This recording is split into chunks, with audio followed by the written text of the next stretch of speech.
So the first part of this presentation is about a literature study that we performed to give a kind of overview of over types of ethical questions that are relevant to robotics. But as you know, probably there's almost no literature about robots or AI robots related to the agri-food context. So well, to start out, I don't know whether you have a lot of knowledge about morals and ethics, so I thought maybe just to get us started to give a short definition or description of what both are. So there's a distinction between morals and ethics, first of all. So morality usually develops in interaction between people. So it's part of our social world. We grow up in it, we learn it from our parents, and later on in our professional lives and in our adult lives, we live in certain contexts where we also develop a kind of morality. And we give it to each other and we check each other to see whether we do things well, and sometimes we correct each other. So this is part of our social world, and that's a very habitual way of doing things. So usually morality is part of our daily routine. And sometimes we make it explicit in contracts, in rules, in principles or codes, but very often we don't do that, and it remains implicit in a sense of our responsibility, sometimes in reactions that we have towards each other or emotions. So for example, when you get angry with somebody and you try to make explicit why you're angry, then very often what you do is you make explicit the values that underlie your reaction and your emotion.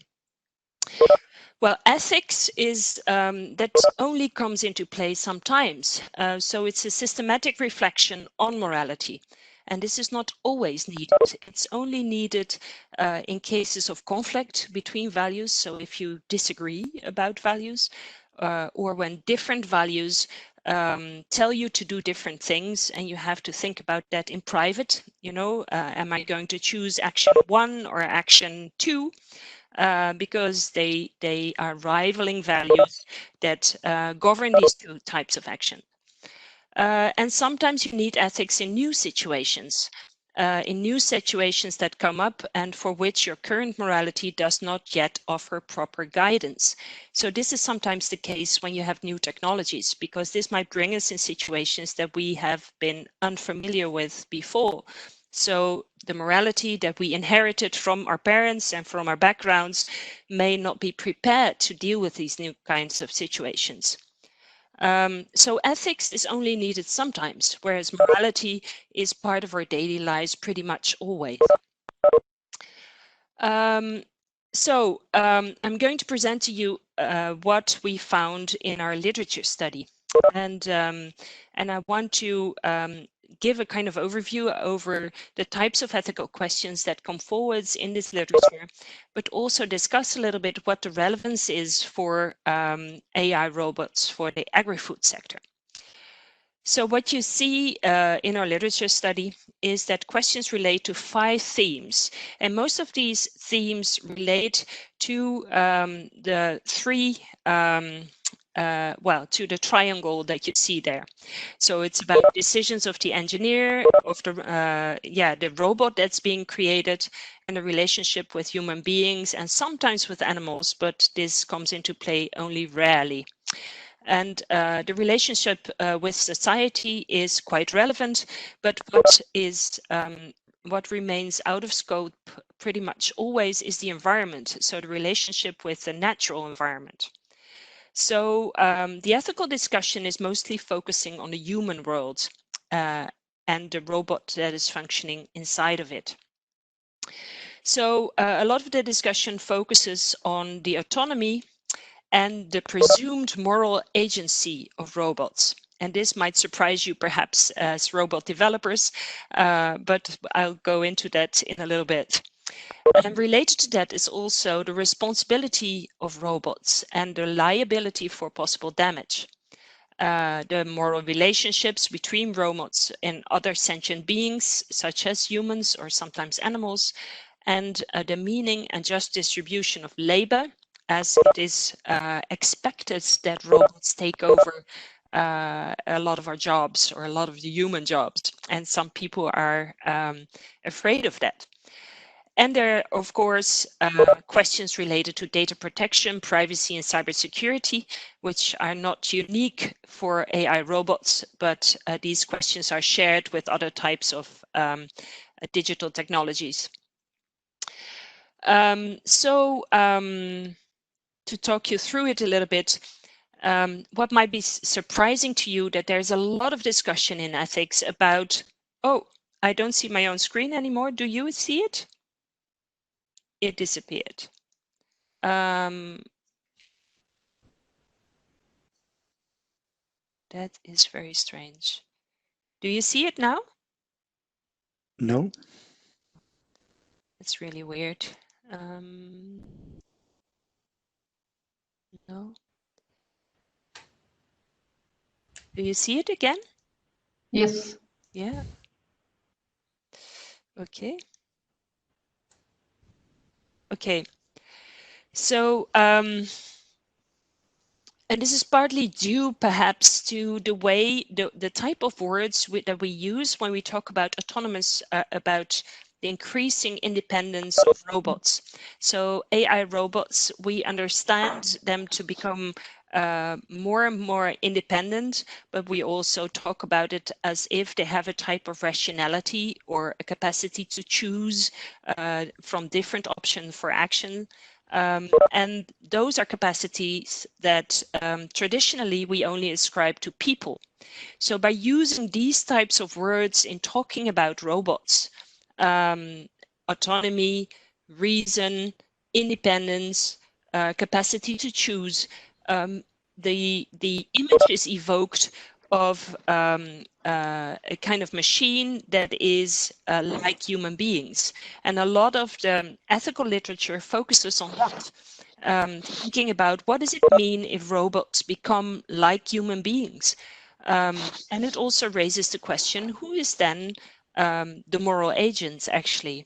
Is this the human being who is able to choose? Traditionally, we thought that human beings are the only moral agents that are present in the world, but maybe we need to share that position with robots. At least that's the speculative opinion that is adopted by some of the literature, or a significant part of the literature actually. So the question that is brought forward is, who is then in control over what the robot does? And the classic view is the user, that is the moral agent, because the robot is just a tool. But in engineering ethics, the people say, no, it's the engineer who makes the robot, because the robot is increasingly independent, and the engineer is able to program the robot in such a way that he can do certain things or refrain from certain actions. So the engineer is the moral agent. But in machine ethics, the authors say, no, it's the robot itself who should act autonomously. And the robot itself is a type of moral agent. So ethics should be designed as, into the artifacts, into the robots, and should enable robots to act like moral agents and make intelligent decisions about morals, just like human beings do. Well, this might be surprising to you, perhaps, but a lot of experiments have been carried out about this in machine ethics, about what are then the moral standards that should be programmed into a robot. And perhaps you're familiar with the Turing tests, and the Turing test was about proving that a robot could reflect as a human being. So they had this type of test, and they put a computer in one room and a human being in the other room, and then there was the evaluator who had to find out in what room was the computer. So this evaluator was asking questions either to the computer or the human being, and then had to judge which respondent was artificial. So which respondent was the computer and which was the human being. And these types of tests have now been carried out also quite a lot about morality. So in this situation, the evaluator asks moral questions either to the computer or the human actor and has to find out which of the two is the moral actor and is the human being.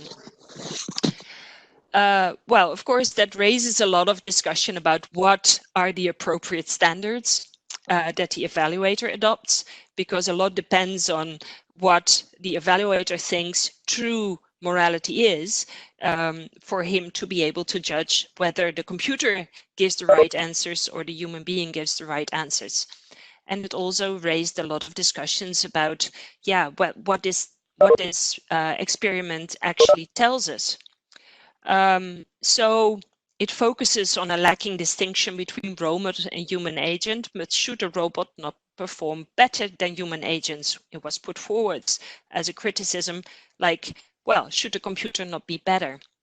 Because they are able to reason consistently, whereas human beings might be left leave their track and might be distracted by different types of considerations. It's also unclear whether the machine understands what it's speaking about or whether it's simply reciting verbal phrases. And some people say being a moral agent involves more capacities than just reasoning and talking morally. It means also that you have to act morally.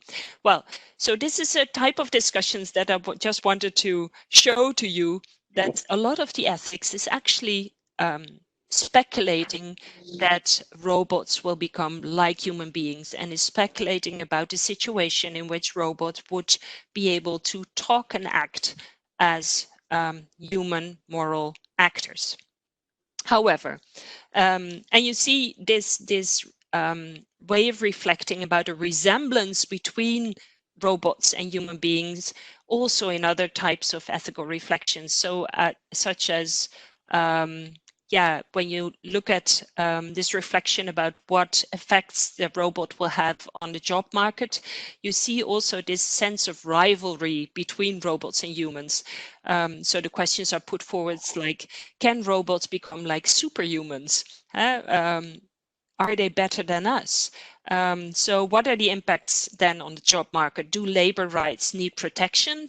Human labor rights? Do we need to protect them against robots? And can robots fulfill human jobs equally well? And you see then that that focuses on different areas, more specifically on healthcare and sometimes on military robots as well. So you see a lot of reflection like, can robots care for the well-being of people or animals equally well as people can do that? So the idea is robots are able to reason, but can it also express empathy? And if it cannot express empathy, what does that mean for the way robots carry out their jobs? And what is the quality then of robot caring relationships to human beings? There's fear about instrumentalization and loss of human dignity, and deteriorating skills of care providers. And much in the same way, in the little literature that focuses on the relationship with animals, you see that there's a lot of concern about instrumentalization of animals. So we look at them more as instrument that we can use for our ends rather than seeing them as living beings that deserve consideration for their well-being. But in all of this discussion, you see that there's a lot of that the way the discussion is shaped is very much like, we have the robots, but we look at them as if they are humanoids, as if they are as humans, whereas probably when you look at the robots that are being developed in the agri-food sector, you would develop a very different opinion. Another area of concern, and this is the last one I will touch on here, is the responsibility for accidents. And I put an example again from the healthcare sector here. This was an example that I was familiar with in my previous job in a healthcare context. And you see here an operation robot, a surgery robot, And yeah, and this was launched with the promise that it could work more or less independently and it could work at a distance. So the surgeon would be able to operate on patients in another hospital that would sometimes be in another country also. But if you look in a specific context, then you see that surgeons rarely are prepared to take the responsibility to do that, because surgeons usually work together in a team that they know very well. And this team has been working together for a long time together. So they have developed routines and they work, they can anticipate each other's action. And in those contexts, surgeons are able to take responsibility for what is happening to this particular patient. However, if you have to operate on a patient who is at a distance, this might be really difficult. It's very difficult to take responsibility for that because you don't know the team that is in place. You don't know whether probably the internet connection will fail. So surgeons will not take responsibility for that easily. So you see here a whole range of questions about responsibility and whether you're willing to take that responsibility, even though even though the technology is able to perform certain tasks, then probably human beings are not yet prepared to take that role and to take that responsibility. And the last thing is, of course, about data. And this is less specific about robots, because these types of questions are also shared by other types of ICT technologies. So there are a lot of questions about privacy, about data ownership. If you collect data on a farm, whose data are they? Who is able to profit from those data? And is allowed to use them to create benefits for themselves. So, so these are the most important questions that we found in the literature, and then we could ask the question, how to what extent are these relevant to robots? And I think there it would be interesting to have a look also at the case study that Else performed, Else Giespers. But before we do that, we would love to hear your opinion in our Mentimeter.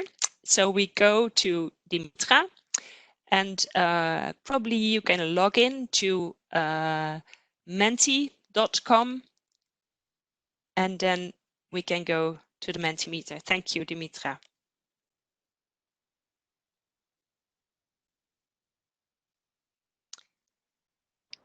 So the first question is, what is your professional role? Because we would really like to know who we have here as an audience.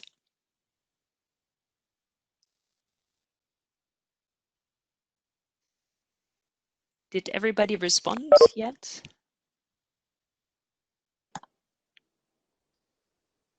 I know. Oh, wait a minute.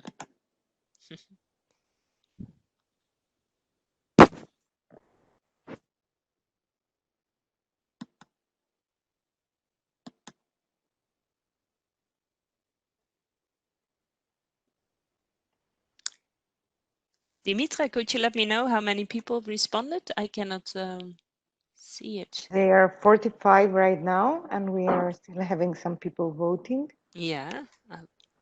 So let's have another minute and we can go to the next one. Yeah, that sounds good. So there are a lot of researchers and some other people. I wonder what the other people are. Maybe somebody could answer in the chat the other role. If they answer, that would be really good to know. Yeah. We're in 51. Okay, I think we can go to the next one, maybe. Yeah, probably. And probably people can explain what role they have in the chat. That'd be really nice to know. Yeah, okay. Okay, just give me 1 minute because it seems. I will pause my sharing for just 1 moment. Yeah, maybe to the next Yeah. screen. Is that possible? Okay. Can you see it now? Yes, yeah. Perfect. So if we were to make a list of the most relevant ethical questions related to robotics for the agri-food sector, what questions would you include? So here you can type.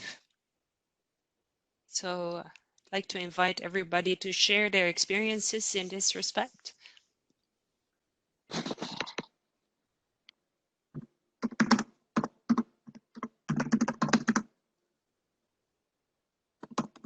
How will automation impact the labor force? Yeah, so it's a question that robots steal jobs of workers. Yeah, so all the labor types of things.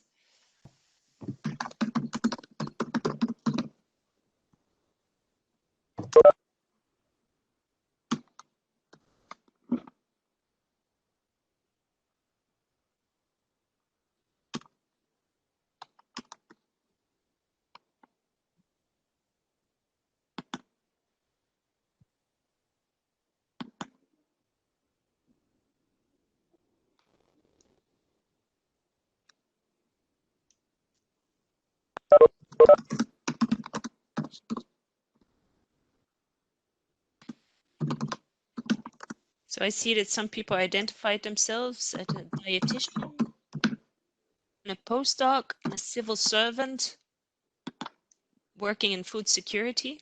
Yeah. A postdoc, I would file them under researcher actually, I guess.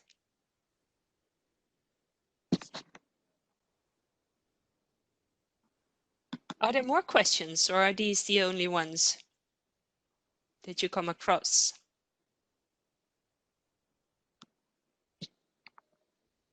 It's perhaps difficult to formulate.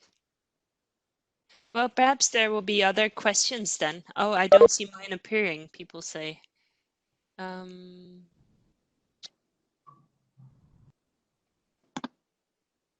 Yeah, so apparently there's a problem, and it doesn't show all of the questions. Well, perhaps if you like, you can insert it in the chat and we get back to it later on. And we then first go on to the case study by Elze. So if you can put the questions in the chat, then Joshua will bring the most important ones forwards, and then we first go to Elze. Thank you all.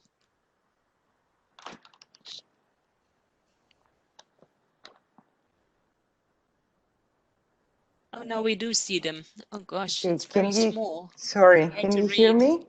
Yes, I Oh, can. perfect. So there are various questions, or there was a delay. So some of the questions, I can mention them here if you want.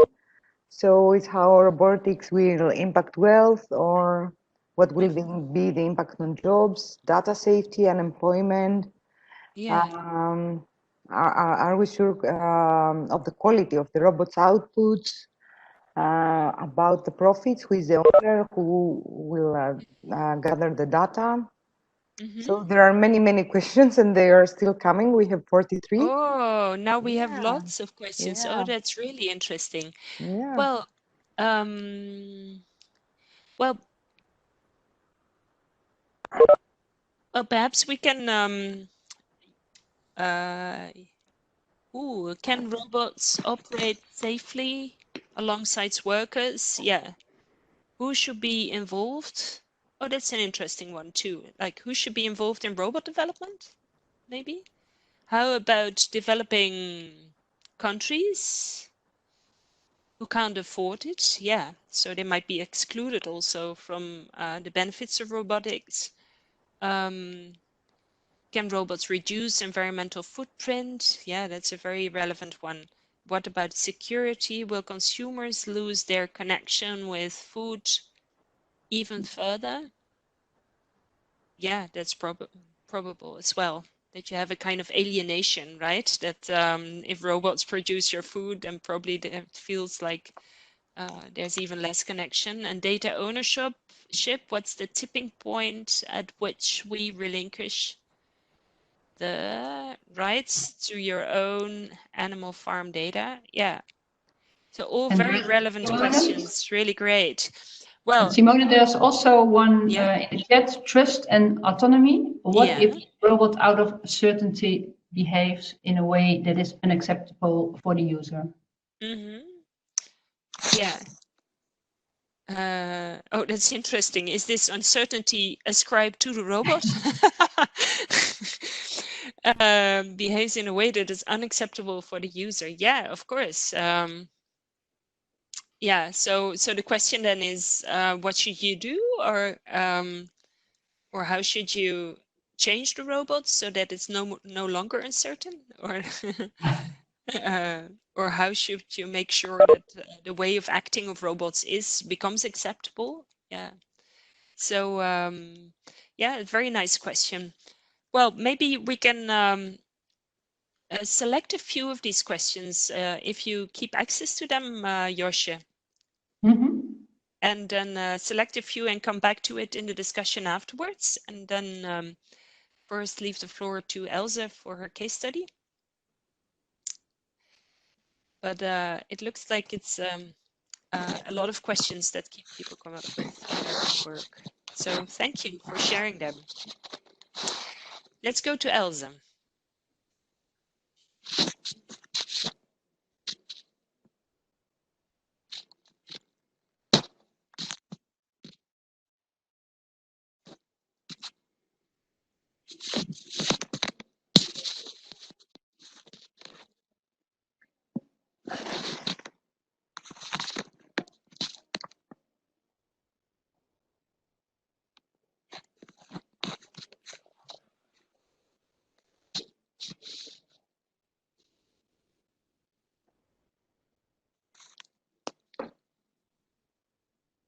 I don't think so. Can you hear me now? Yes. Yes. Perfect. Okay, then I will share my screen again. Okay, can you now hear me and see my screen? Yes, perfect. Okay. Well, as Simone and Josje just mentioned, I will tell you something about a case study I'm doing about the weeding robot. These are still preliminary results because I'm still working on the research, but I already have some interesting things I can share with you. So for this research, I conducted several interviews with several stakeholders. These are the stakeholders, for example, farmers, a representative of an insurance company, policymaker, a robot developer. And yeah, I've had 7 interviews so far and still a few to go. And in this short presentation, I will show some correspondence with the literature, so some correspondence with the presentation Simone just gave, and I will also mark some new topics that we have discovered here. So at first, I want to tell something about added value. So all the stakeholders have been asked, what, according to you, is the added value of this robot, of this weeding robot? And a lot of people mention employment. So in literature, as Simone just discussed, robots are often seen as, oh, they are taking over human jobs, and it's more seen as a negative thing or a scary thing maybe. But in this context, a lot of stakeholders consider it as a positive aspect because they say they indeed take over jobs, but we cannot get enough workers here right now who do the weeding. So it's kind of problematic. As a policymaker said, we have to get a lot of employees from Eastern European countries here. We have to make sure they get proper housing and transport, because we simply cannot find any Dutch people who want to do this. And of course, this is a really Dutch perspective. So I don't know how this would be in other countries, but at least in the Netherlands, this is not seen as a problematic thing. And the policymaker also said we can even make this sector more interesting for younger people, for younger farmers, because if we are working with the robots, they maybe also want to work in this sector. And the robot developer has a robot developer I interviewed had a more idealistic vision.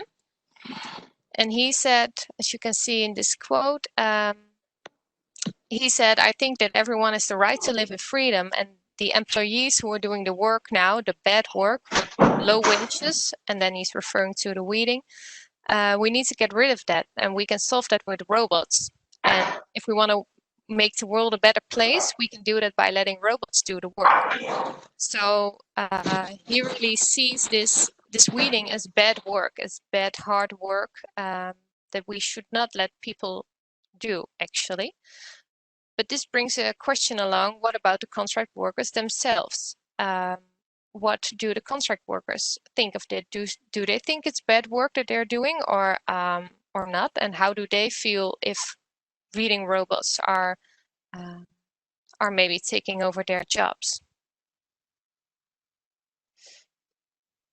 And another added value many stakeholders mention is that the robots are expected to perform better than human beings. They are expected to be faster. They can work also in the night. They don't need a break.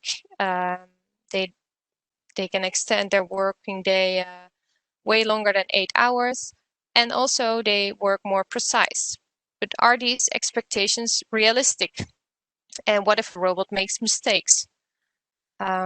As robot developers told me, the robot works according to an algorithm, and it has a kind of probability. So it knows with 80% sure, or maybe 90 or 95, that something is, but it can also be a crop or something else, or a flower, or so another developer said, I cannot guarantee that the robot sees everything. I can only guarantee that the robot does not see everything. So are these expectations of a robot being better and faster than human beings, are they realistic or not? And this added value that's often been mentioned about environmental aspects is kind of new in the robot ethics.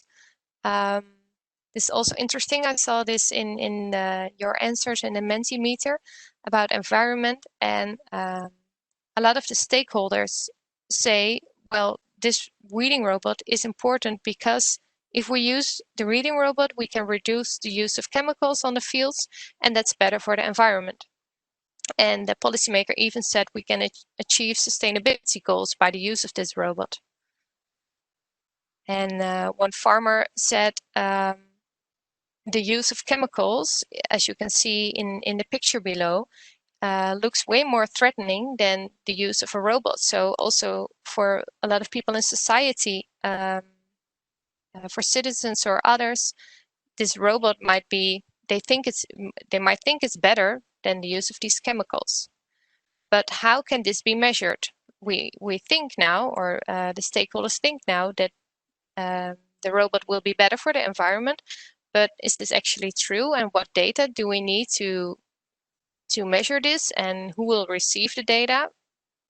So these are interesting questions to think about. And yeah, so the reason a robot is being developed has a lot of influences on the way the robot works and looks. And here I have two visions about the reason. On the left side, you see the vision of a representative of an insurance company who actually says, we can all talk about noble motives, but in the end, it's all about efficiency. The calculator is the starting point. So it's all about financial aspects, while the policymaker, on the other hand, is way more idealistic and says, no, I really see sustainability goals as the reason why this robot should be developed. So these different opinions can also lead to different kinds of robots. For example, the design of the robot can be different, the data that's being collected, or maybe even the way the robot works. So the reason why the robot is being developed is very important to keep in mind while during the whole process of the developing of the robot. And the next point I wanted to talk to you about is responsibility. As we just heard from Simone's presentation, there are a lot of different visions about who is responsible for the actions of a robot. And here I have a few visions that I came across. So the first is of a representative of an insurance company who says, I believe that if the robot is autonomous, the robot developer is the one who is responsible because it is their autonomous robot that made the choice. The robot developer, on the other hand, said the one who controls the robot is the one who is responsible, so not the one who developed it. And the farmer said, well, I can understand that I'm the one who is responsible for actions that happen on the field, but what happens off the field, that's out of my league. So I should not be responsible for that. So this also shows that the level of autonomousness of the robot is very important for visions about responsibility. So this could also, these visions about responsibility could also kind of determine how autonomous a robot developer might make its robot. And it actually all comes down to a very thin line between efficiency and safety. Because as said in this quote, the most efficient robot is the one that always keeps on going. But from a safety perspective, the robot should stand still as soon as something moves in the surroundings. But that won't be of great value for the farmer, but it is safe. So where do you find the line between efficiency and safety? It's a very thin line, and that's very difficult to encounter. And then the last thing I wanted to talk to you about is data. So data, as I said before, what data is being collected, who gets access to the data. One farmer said very sure, like, it's my plant, it's my land, so it's my data. But if someone doesn't make this data into something he or she can do something with, then it are only numbers or only sounds or something like that. So what is then his data? The process data, and who should do something with it? So for what purposes can the data be used? So yeah, these are all also very interesting questions to think about, and have very different opinions from different stakeholders. So with this breeding robot, a lot of new discussions arise, for example, about the environmental aspects, the added value of the robot, responsibility and data. And I'm very curious what you think of all these aspects. And we also have a few questions in a Mentimeter. So I think, yes. Seeing a Mentimeter here right now. So what's the primary added value to society of agri-food robots that you are most familiar with? So this could be weeding robots, but it could also be other robots.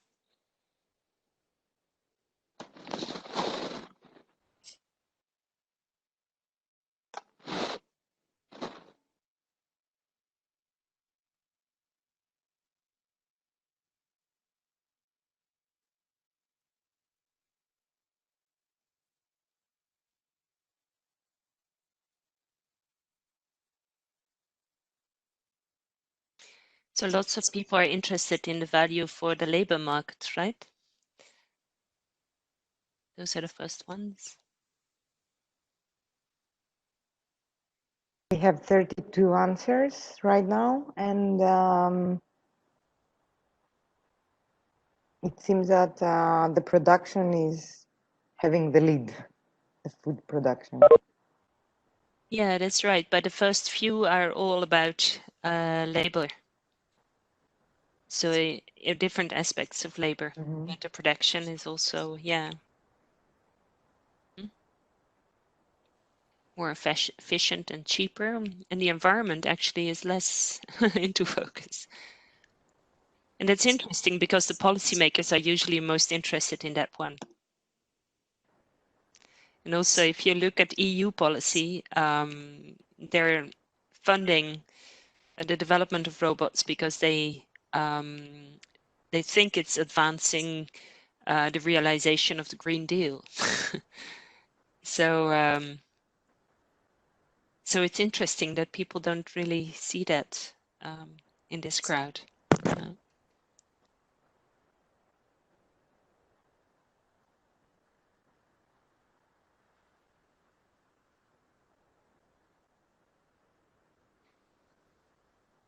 It's interesting, right, Elsa? Yeah, indeed. Yeah. So actually, the ethical questions related to just distribution of labor are probably considered most relevant here, right? Yeah, to come back on the most relevant ethical questions, as addressed in the former question, there are a lot of questions about ownership. Who will own robots? Will they be public property? Who profits from progress? Who profits from the data? Will data be gathered? Another thing that is coming, that's returning often, is data security. And the third issue is about the labor. And there was one interesting remark, is that if no people is available, no workforce available, is it still stealing jobs? Yeah. Yeah, well, in that case, not, right? But the interesting thing is to ask, yeah, are really no people available? I mean, some robots do jobs that people are unable to do, right? So sometimes they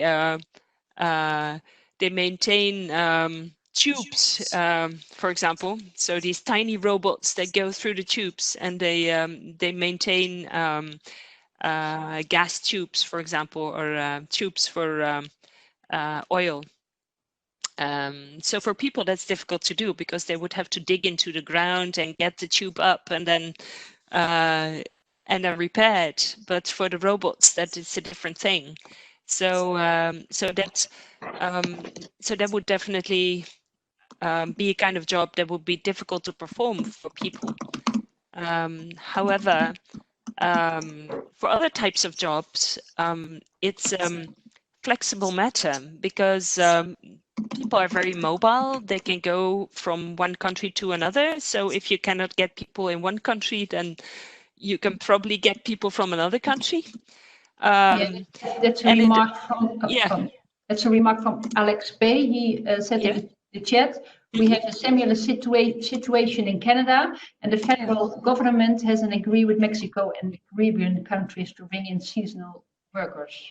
Yeah. Well, that's very interesting, and especially right now with the coronavirus, because it might be more difficult to get all the people to do the jobs, right, from other countries. So in that respect, maybe robots are not such a bad solution, because if you have trouble getting the laborers from other countries for different types of reasons, so sometimes the laborers don't want to come anymore because the situation in their own country is getting better, so they can get better jobs in their own country. But sometimes it's because of diseases that you cannot travel and you cannot work somewhere else. And in those situations, it might be a lot better to have robots, and it might be a kind of solution. So yeah. But it's good to hear. I saw in the chat as well that that the different, so in the Netherlands, this dilemma is there about Polish people and the people from Romania that come to work in the glass houses, in the greenhouses. And in Canada, apparently, there's similar traffic of laborers. Yeah. So it's a good question for there as well. And the other questions you mentioned, Josje, about ownership of robots and who is allowed to profit from progress, who is allowed to profit from the data and from data security, from the data. Those are very relevant questions as well. And I would like to ask people who are involved in the building of these robots to reflect on that, how they would, I would be curious to know how they think about these types of questions, because this might, if you want different countries to profit from robot development, yeah, this might lead to different types of decisions, like maybe you use, you make the robots very cheap so that they become more accessible for people who have less money. So this might be something that you could choose to do in some circumstances, maybe. And who can profit from the data? Well, there is, of course, the code of conduct that has been developed by agri-food businesses together with farmer representatives.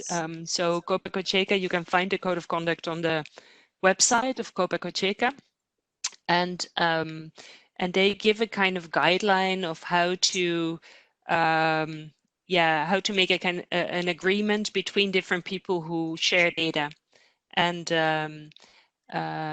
also about who is to profit from those data.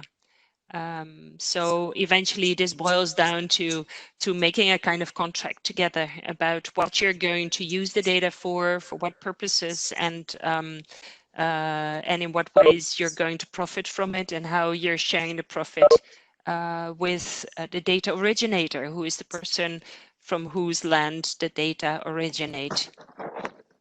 In relation to this, there was also an interesting question a while ago. Will it make the gap between small and large producers / farmers larger? Yeah, very relevant question. Yeah, that's I mean, a lot of these technologies, including the precision farming technologies, get this type of criticism that that they would be more suitable to be used on large farms rather than small ones. And this depends, of course, also on how they're being developed, how they're being realized. I mean, it's not in principle the case that these technologies are only accessible or only to be used on large farms. They could also be used on smaller farms. Yet,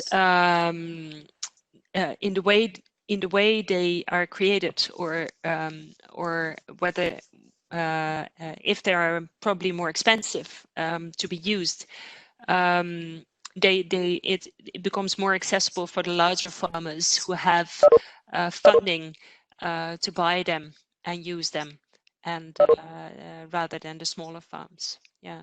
So so that is a very relevant topic as well. Yeah. And another one that was mentioned: who should be involved in the implementing process? Well, maybe it's not only about the implementation process, but also in the development process. I mean, yeah, very often robot developers don't think about the end users until the very end, right? Until they're going to test the robots or the smart farming technologies. But sometimes it makes sense to start early onwards to talk with the end users, because it makes then you can hear about what would be the added value for the end users, and what would make these technologies more accessible and more acceptable to the end users. And you could take these insights into account during the development process. So sometimes it makes it a lot easier to implement technology at the very end if you already know about the opinions of your end users right in the beginning. So the question about involvement, I think, is a very relevant one. Who is to be involved, not only in the implementation process, but also in the design process, and maybe even in the research process? Yeah. Another interesting remark in the chat is an opinion. The dilemma jobs versus robots is more than 100 years old. I do not think it should even be called an interesting ethical question. Societal benefits can be measured and quantified. There is no dilemma there, and it should not be presented as such. I missed the beginning of this. What is the dilemma that is being presented and should not be presented? Jobs versus robots, because it's more than 100 years old. Okay.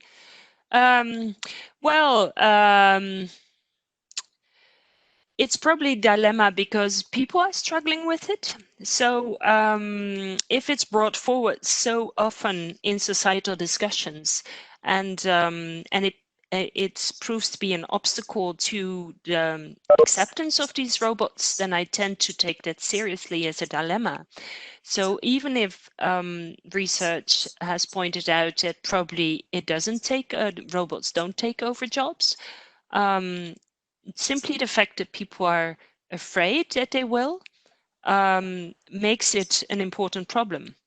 It makes it an important problem probably in that sense that it explains how people respond to your robot, and it probably gives you a task to convince them, to convince the end users of the fact that it's not a threat to their jobs.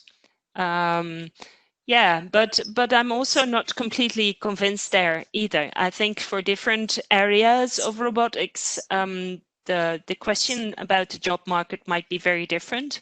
I mean, we gave an example here of the greenhouses. I guess there it's difficult sometimes to get people to do the job. But also once robots are integrated there, the type of job that people have to carry out will be different. So there is a development there, and these other types of jobs that might require a higher level of education is probably not accessible to everyone, to people who are lower educated, for example. So there is a kind of shift taking place there, and that deserves attention, I do think. Yeah. Alex mentioned, yes, here in Ontario, Canada, there was a slowdown in laborers coming in, and some farmers have lost crops because they cannot find skilled local workers to operate machinery. Yeah. Okay. Yeah. Well, that's important So to that's know. a pledge, I presume, for robotizing. Yeah. Okay. Well, very, very interesting. I would love to hear all your views. It's a pity that we cannot really discuss with everyone. Yeah. So, yeah. Are there more questions? Or?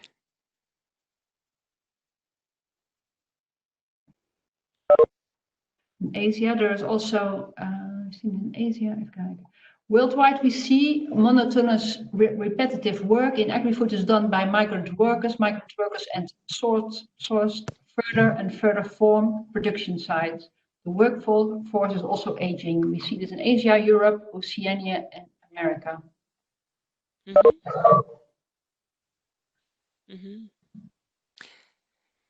It's interesting to hear these views from different parts of the world, right? I would really like to know what different working conditions are in different places in Europe as well as in other areas. I mean, not only in different sectors, the introduction of robots might have different effects, but also in different cultural contexts and socioeconomic contexts. So I think we should develop an eye for that diversity, because impacts of robotics might differ very much, it seems to me. There was also a question from someone from India in the beginning, and they asked, or is it also possible to implement in India? I get the feeling that he mentioned it was a little bit behind, and the implementing, and a question about the implementation. Yeah. Implementation, sorry. Yeah, I'm not the one to answer that, I don't think. I think the developers of the robots, it would be really interesting to hear their views about that, and to hear whether they have test farms there as well in India, right? So it would be really interesting to find out what the added value will be there and how it will work out. Yeah. Okay. But I think, again, the impacts, the societal impacts might be very different in India than elsewhere.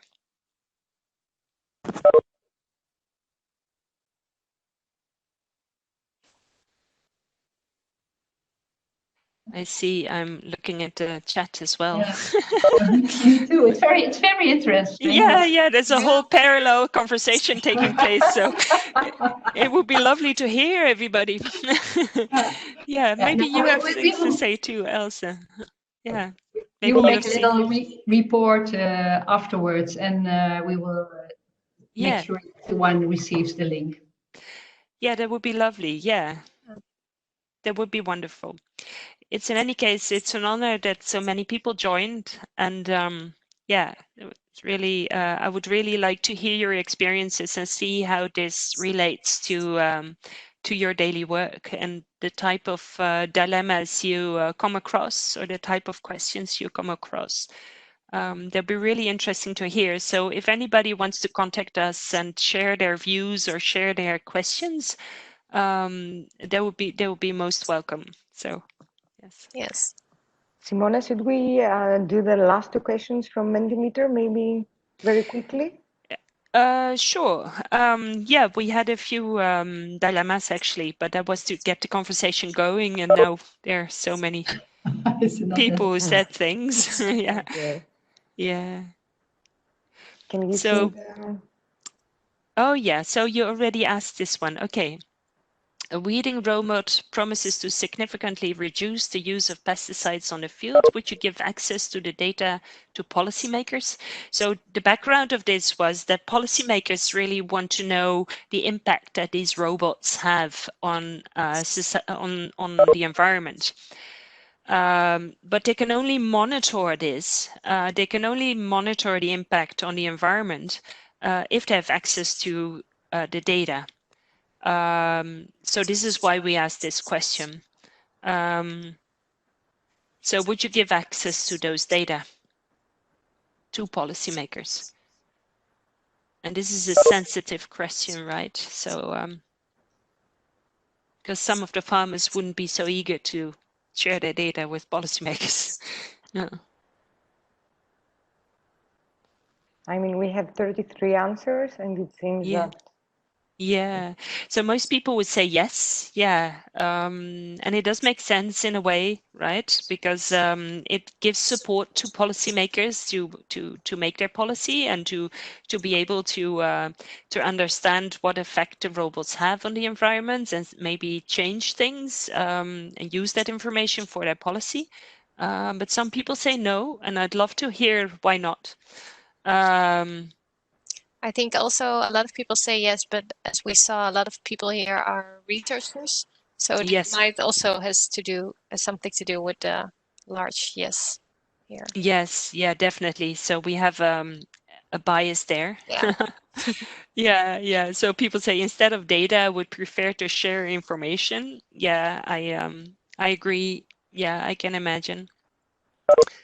Yeah. I'm opening the last question. Yes, we have to close off too. Who would you consider as responsible for an autonomous robot which accidentally bumps into a barn and causes damages? Damage. So most people say that it is a shared responsibility, right? Until now. Or the robots, that's also an interesting one. Yeah, some people say the robot is responsible. They would demand to change the law. Yeah. But I'm very interested that so many people say it's a shared responsibility between the company that developed the robot as well as the farmer. This is also difficult to organize in law. It would demand actually to put money into a kind of funds and then to pay for accidents out of these funds, for example. Yeah. So I'm interested that so many people said yes there. Okay. Yeah. Okay, thank you, Simone. Yes. I would like to close the session. Thank you very much for your contribution. I'll share. Well, thank you for the invitation. And Thank you. And Yeah, indeed. on behalf of Simone, Els, and Dimitra, I would like to thank you all for your participation. As promised, you will receive the link to the presentation. And I would like to invite you also for our next agri-food webinar, Boosting Your Agri-Food Digital Innovation Hub, on the 14th of July on 3 p.m. Central Europe Standard Time. And I hope to see some of you by then. And bye-bye, and thanks again. Yeah, thank you for being here and for the interesting discussion also. yeah, thank you Yes. very much for joining and for sharing your thoughts in all of your quotes. Yeah. Okay, bye-bye. Bye. Bye-bye. Bye-bye.